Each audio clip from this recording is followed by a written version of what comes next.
Welcome to Your Biz, Your Rules, the podcast for business-minded go-getters hosted by me, your favourite brain and biz coach, Dara Paddy.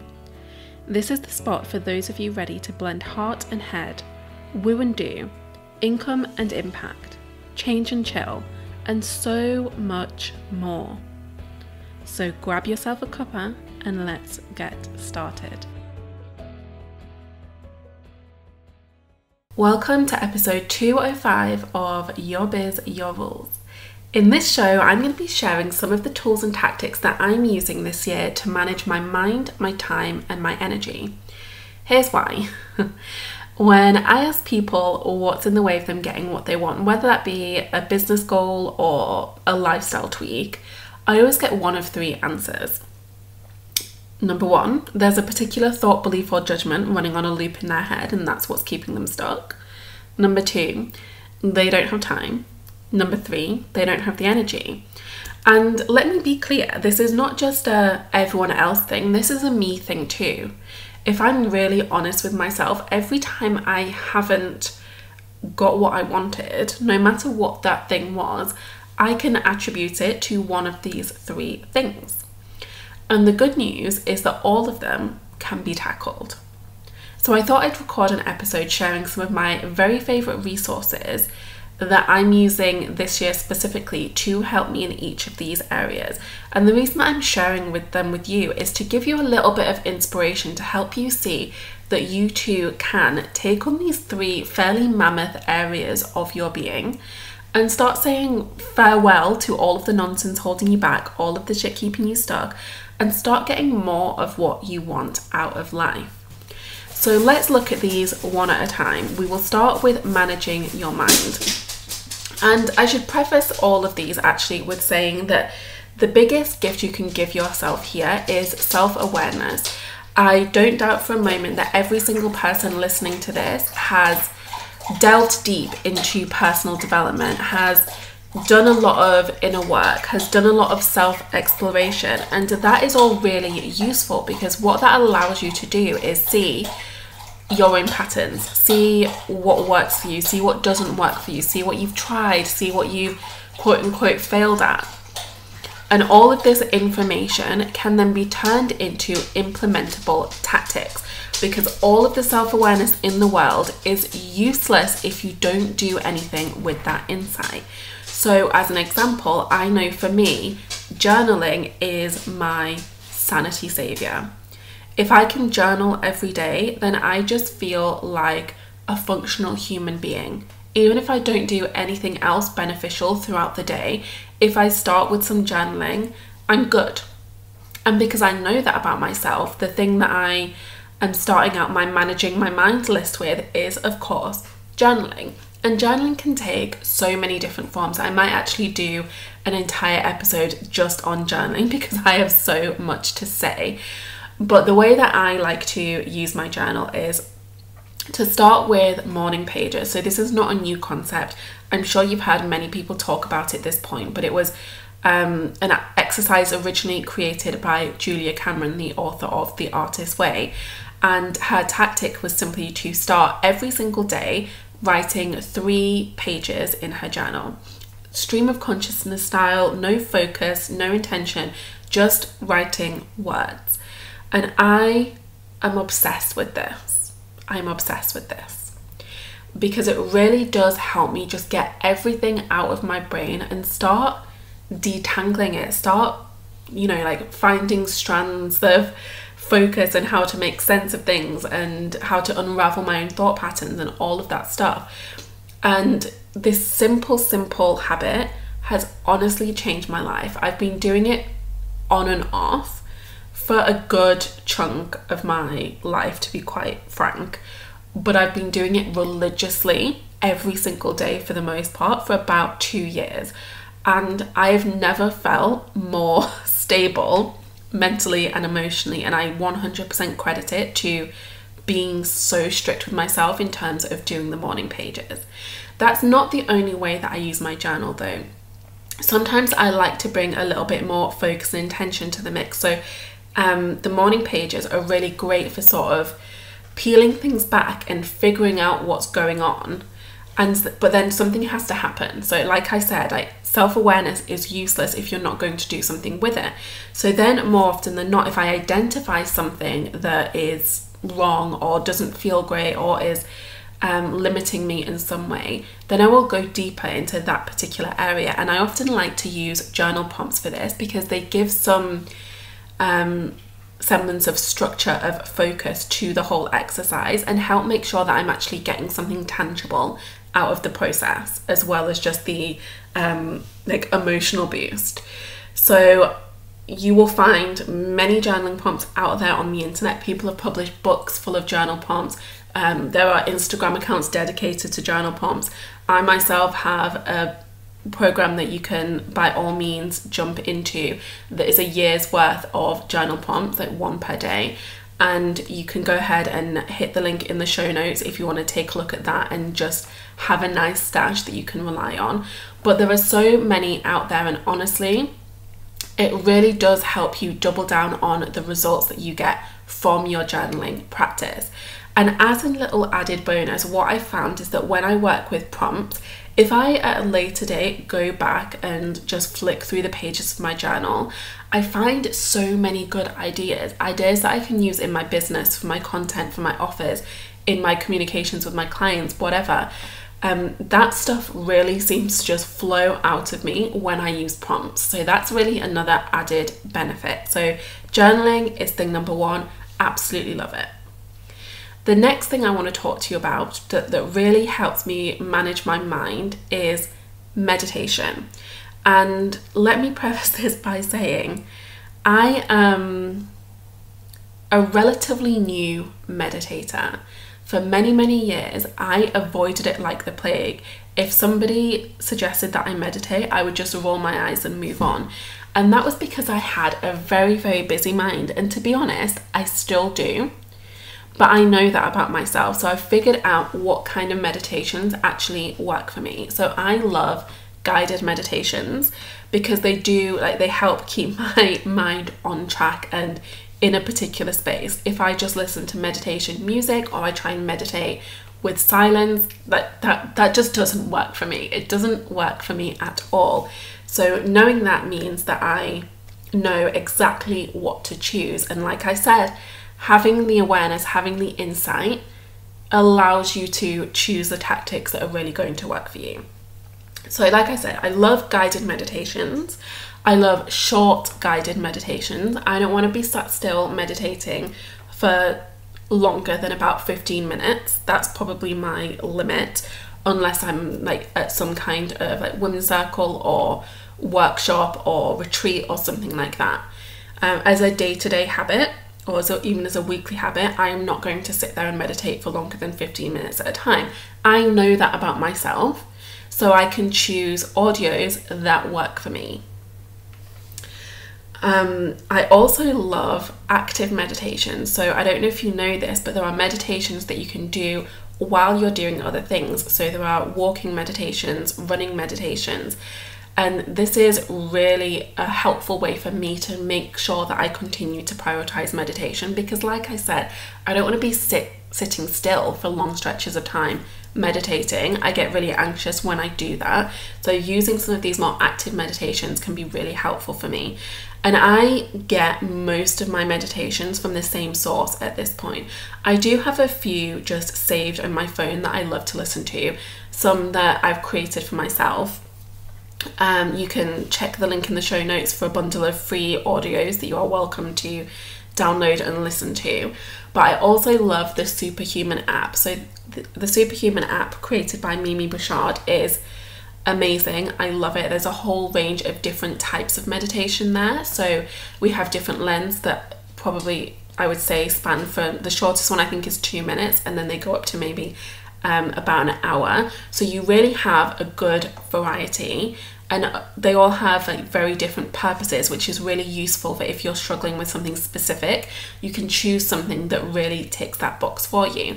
And they have different types of meditations in terms of format too. So I mentioned that sometimes I like to do seated meditations and sometimes I like to do active ones. Well, that's included there too. So they have tons and tons of seated meditations, tons of what she calls chilling meditations, which are just to have on the background as you go about your life. So as you're doing your makeup, as you're filing your emails, whatever, you can like meditate with an audio in the background. She also has walking meditations, running meditations, cleaning meditations, stretching meditations. I love that with her audio, she's not just engaging your mind and your emotions, but also your body. It's like this full 3D experience, and I've really enjoyed making those a part of my practice. If I told you that I meditated every day, I would be lying. I don't, but it is something that I continue to prioritize and will do so for the rest of this year, because I know what an impact it makes on my mind. And then the third thing that I want to share for you in terms of like managing your mind is kind of a strange one. It's probably not something that you've heard me talk about all that much, to be honest, but it's to do with making art. So like I said, you might not know this about me, but I've always loved getting crafty, getting creative, making like silly, funky art in my sketchbooks. Nothing that you would frame, nothing that you would exhibit, but just things that bring me joy. And it's probably been a good, I would say 2.5 years, maybe a little bit longer, since I've really prioritized that part of myself. But what I know to be true is that when I have a regular creative practice, I am a lot more steady. I'm a lot more like strong in myself, in my thoughts, in my feelings, in my relationships, in all areas of myself, to be quite frank. So this year I'm really trying to make it easy for myself to do something creative more regularly. So I actually signed up for a year-long art course called Lifebook, and the way that it's structured is that every single week for the whole of 2022 you receive an art lesson, and these are created for people of all abilities with access to all supplies or no supplies. Like, that's not the focus, and having that there, having that in my back pocket, having that as an incentive, because I receive the emails then every week saying that the next lesson has been delivered, it's really helping to keep me on track in terms of doing something a little bit more regularly. And this is not me saying that I'm going to be making art every single day, no, but I can do something once a week, even if I'm just spending 20-30 minutes. And I know for me that is going to make a vast difference. So I want to challenge you to think about the things that do good things for your mind. So this might be a hobby. This probably isn't going to be something work related or personal development related. Think of something that just helps you feel like you, but also feel settled and feel grounded. So this could be playing a sport that you love. It could be going dancing. It could be reading fiction. It could be, like me, making art or doing some kind of craft. It could be gardening. Whatever it is that gives you that, find a way to make it a priority this year. Even if, like me, it's just doing a little bit each week. Now let's talk about managing your time. And again, there are so many things that I could dive into in this category, but I'm going to try and keep it to 3, like the 3 big things that probably just have the most impact. Sorry if you can hear my phone in the background. I think I just activated the voice recognition thing. So the 3 things that really help me manage my time, if I'm going to be really choosy, we're gonna have to start with my planner. So I love my planner. I love my planner. I did a whole episode about planner hacks that help me keep the vibe high, which I'll link to in the show notes. But this year, the planner that I've chosen is the Hobonichi Cousin, and it's been so fabulous for helping me manage my time. Because when I talk about managing time, I'm not talking about being like the most competitively productive human known to man. This is not about me cramming in as much as humanly possible. It's about me doing what I need to do with the least amount of drama possible, with the least amount of stress possible. And so having my planner set up the way that I do right now is really helping me be reasonable in terms of what I assign myself to do, and stay focused on the things that are actually the most important. So finding some kind of planner system that just works the way you need it to is my tip here. Now, mine works wonderfully for me. It might not work so well for you, and that's okay. The point is, again, to be aware of your own patterns, your own preferences, and use that information to guide you. It might be that you want a really specific planner setup, like one that you can purchase. It might be that you want to use your Google Calendar alone. It might be that you want to use a project management system like Asana or ClickUp or Trello or something like that. It might be that you want to design something entirely unique and set it up in a bullet journal.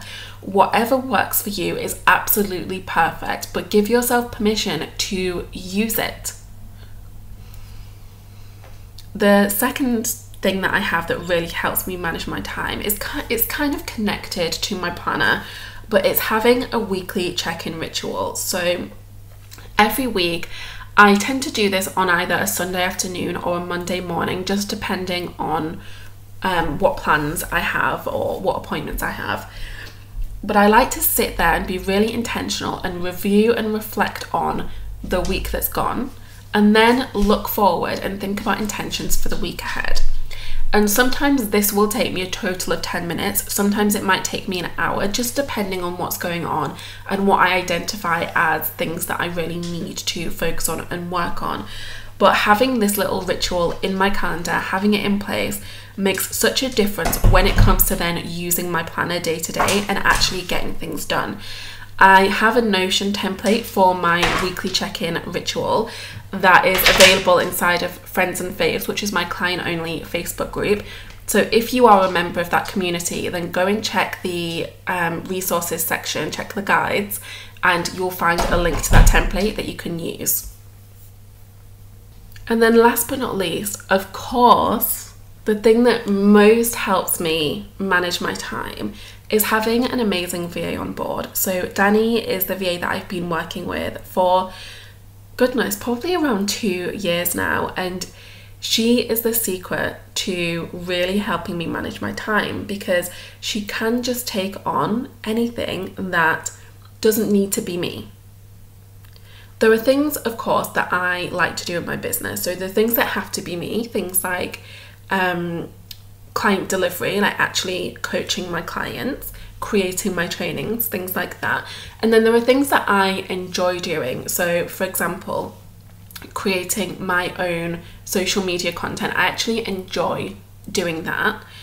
And then there are things that need to be done but don't need to be done by me, and she is so amazing at just taking all of those things by the horns and getting them done, and that saves me so much time. And people can often put off outsourcing to a VA until they're quote-unquote ready, until they have more money, until they have their SOPs set up, until they have this, until they have that. And my biggest piece of advice to you would be to just find someone you like, find someone you trust, find someone who's willing to figure things out with you, and start as soon as you can, because it really does make such a difference. When you can remove some of those niggly, annoying things that you don't particularly like to do from your mental plate, it just frees you up, yes, in terms of time, but also energetically, mentally, creatively, and that shit is priceless. So now let's talk about managing your energy. And this is a big one. This is one that can really impact the way you show up in every area of your life. And there are many different things that you can do, again, to tackle this. My first tip is always going to be going back to what you know about yourself, that self-awareness piece, and using that insight to formulate your plan of attack. But of course, I'm going to share what I'm doing too. So the first thing that I'm going to tell you is, and you might not think this belongs in this category, but as far as I'm concerned, it does. It's limiting time on my phone. I know that when I spend my evenings and first thing in the morning scrolling or like absorbing information, I feel more drained. even if I'm not necessarily reading something draining, I might be reading something really positive and really fun, but I still feel drained after doing it. And because I know this about myself, I know it's something that I need to remedy. So I've just installed the Stay Focused app again. It's a free Android app. There are like similar versions that you can use on iPhones. There will be some kind of app blocker you can use no matter what device you have. And I have set it up so that I can't access Facebook, Instagram, emails or Voxer between the hours of 7:30 p.m. and 10 a.m. I can't do it, which means that I just have so much more headspace, and almost immediately after the first day of doing this, I felt a difference. And because I could feel it so rapidly and so exponentially, I know that this is something that I need to sustain all year round, because this is how I want to feel. I want to feel like my mind is clear. I want to feel energized. I want to feel inspired. And a big piece of that is just limiting the amount of time I spend absorbing media of all forms. So the next piece of this is really about more of the energetic clearing side of things. So there are a few different things that I've committed to in 2022 to really help me out with this remit.